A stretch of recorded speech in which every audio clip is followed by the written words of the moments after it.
네, 안녕하세요.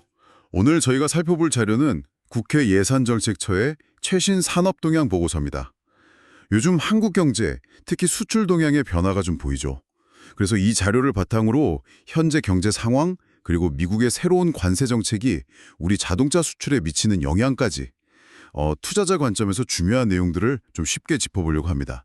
자, 그럼 한번 자세히 들여다볼까요? 먼저 전반적인 지표부터 볼게요. 이게 2025년 4월 기준인데요.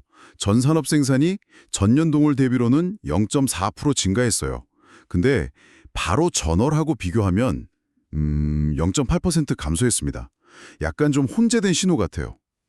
제조업 쪽만 따로 보면요. 반도체하고 조선이 아주 좋았습니다. 각각 21.8%, 47.3% 늘면서 제조업 전체로는 전년 대비 5.2% 성장했어요. 꽤 괜찮죠?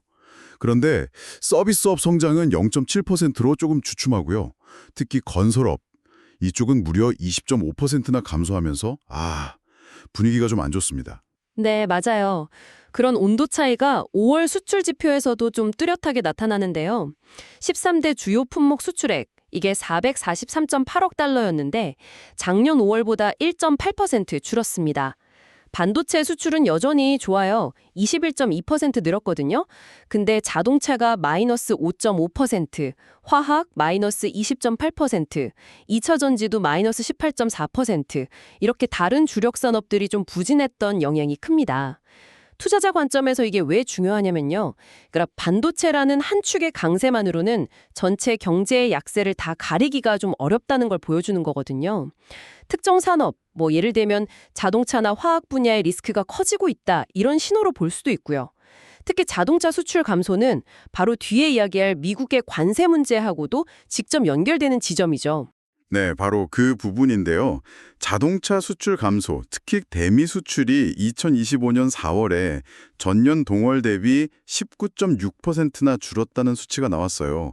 보고서에서도 이 부분을 좀 중요하게 다루던데 이게 최근 미국이 철강, 알루미늄에 이어서 수입차량 부품에도 25% 관세를 부과하기 시작한 것과 직접적인 관련이 있을까요? 으로 좋았거든요. 그래서 작년 실적이랑 비교하면 상대적으로 좀 낮아 보이는 그런 기저효과가 작용한 면이 있고요. 또 현대차 같은 우리 기업들이 미국 현지 공장 생산량을 늘린 것도 있습니다. 1월부터 4월까지 현지 공장 판매가 14.4% 증가했어요. 이것도 이제 수출 물량 감소에 영향을 좀 미쳤겠죠. 하지만 장기적으로 보면 25%라는 높은 관세는 분명히 큰 부담입니다. 가격 경쟁력을 떨어뜨려서 결국 판매 부진으로 이어질 수밖에 없으니까요. 보고서가 중력 모형이라는 분석 도구를 썼는데요. 이건 보통 국가 간 무역 규모를 경제 크기나 거리 같은 걸로 예측하는 모델이에요. 이걸로 분석해 보니 25% 관세가 현실화되면 대미 자동차 수출은 9.5%, 부품 수출은 0.7% 줄어서 총 7.8%의 수출액 감소가 예상된다고 합니다. 만약에 관세율이 30%로 올라간다, 그러면 감소폭은 14.1%까지 커질 수 있다는 그런 추정도 있고요.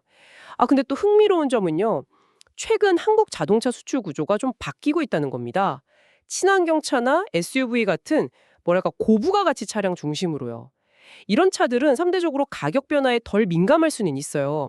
그래서 관세 충격을 일부 흡수할 수도 있겠지만 그래도 관세 장벽이 계속 높으면 기업들은 결국 위험을 줄이기 위해서 미국 내 생산시설 투자를 늘리는 쪽으로 갈 가능성이 큽니다. 그렇게 되면 이제 국내 생산 기반이나 일자리가 줄어드는 이른바 산업 공동화 문제가 생길 수 있어서 계속 좀 면밀히 지켜봐야 하는 상황입니다. 그렇군요. 그럼 정리해보자면 현재 한국 경제는 반도체와 조선은 잘하고 있지만 전반적인 성장세는 좀 둔화된 상태고 특히 자동차 같은 주력 산업은 수출 감소랑 미국 관세라는 이중고에 직면한 좀 불확실성이 큰 상황이다. 이렇게 요약할 수 있겠네요. 네, 그렇습니다.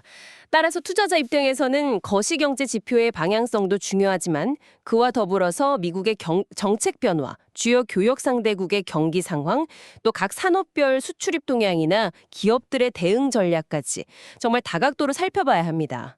특히 미국 관세 정책이 앞으로 어떻게 전개될지는 계속 주목해야 할 핵심 변수가 될 겁니다. 네, 오늘 분석이 현재 경제 상황과 주요 쟁점을 이해하시는데 좀 도움이 되셨기를 바랍니다. 마지막으로 이런 질문을 한번 던져보고 싶네요.